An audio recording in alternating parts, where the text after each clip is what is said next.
Grayson, what are some of the things you've been trying to address in camp that you feel like you still want to improve on or at least sharpen that'll most benefit you when the season starts? Just kind of get in the strike zone. Obviously you can always throw more strikes as a pitcher, eliminate walks. Just coming back, really focusing on filling up the zone in these live at bats. Coming out of an off season, it's always tougher thing, to get a feel for the strike zone again. Really just coming out and trying to land all pitches and get back in the zone. Rich Dubroff.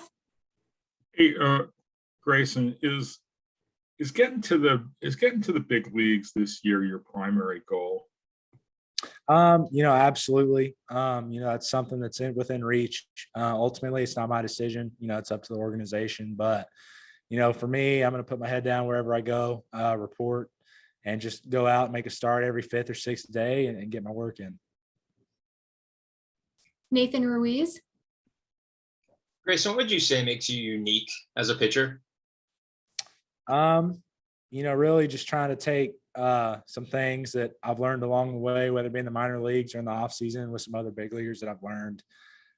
Watching guys pitch on TV, Scherzer, DeGrom, Garrett Cole, anybody like that, just kind of taking little bits from them and making it into my own. Steve Molesky. Grayson, when you saw a little velocity bump last year and got triple digits sometimes, average velo went up. What did that mean for your overall game?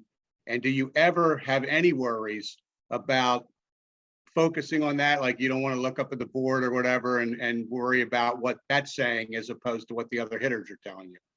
Yeah, something that we've always kind of said is the hitters will let you know how you're feeling that day. Obviously, velocity helps a lot as a pitcher. You get to get away with some mistakes that, others wouldn't, balls left over the plate. But, really, it's nice seeing the high numbers or triple digits on the radar gun or anything like that. But, ultimately, you still got to make pitches.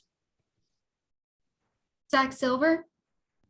Hey, Grayson, when you come off a season like last year, where do you just look to improve? How much is it pouring into video? How much is it refining technique? When you have the positive results, I guess, where do you start to look to even hit that next level? Yeah, there's a lot to look at. Really, we don't focus on numbers. Last year was a pretty good year for me, but like I said, we don't really focus on the numbers and the stats that happened. But just kind of really fine-tuning all my mechanics, pitches, pitch types, stuff like that. Whether it be TrackMan-oriented stuff or delivery, coming out, trying to repeat the same delivery, be consistent with that, and, just growing mentally along the way. Dan Connolly. Grayson, you're obviously very competitive, and starters want to go as deep as they can into games. But the Orioles have been pretty cautious with you so far in your career. Do you think this year, because you're so close to the majors, maybe those constraints come off? And how badly would you like to see yourself, go deeper into a game? Yeah, if it was up to me, I'd love to pitch into the ninth inning every game, but ultimately that's not our goal in the minor leagues. That's up to the organization. They had already formulated that plan of the 5 innings and sometimes 6, depending on a pitch count. Going into the season last year, it wasn't something that was up to me because, if it was up to me, I'd want to go out for the 7th. But, we'll see what's in store for me this year. But, ultimately it's not my decision. John Mioli.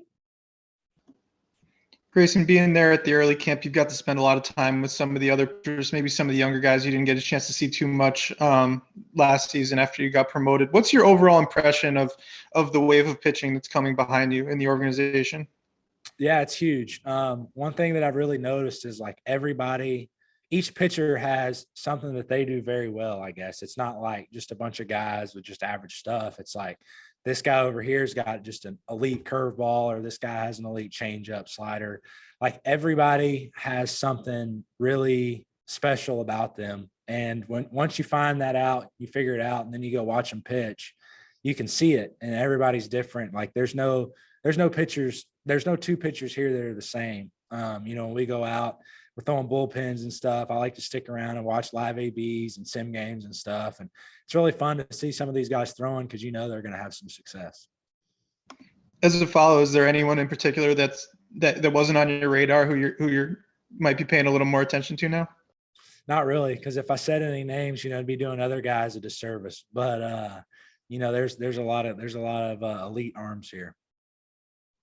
All right, we have time for a couple more questions. Mark Viviano. Hey, Grayson, your primary job is professional baseball player. I'm wondering, how much interest do you take in the business of your job? And specifically, do you look at the CBA stuff that the major leaguers are going through now, and they say they're doing it for guys like you in the future? Do you take any interest in that? Not really. I was in AA last year, so I'm a minor leaguer, and right now, as far as I know, the minor league season is going to, kick off underway on time.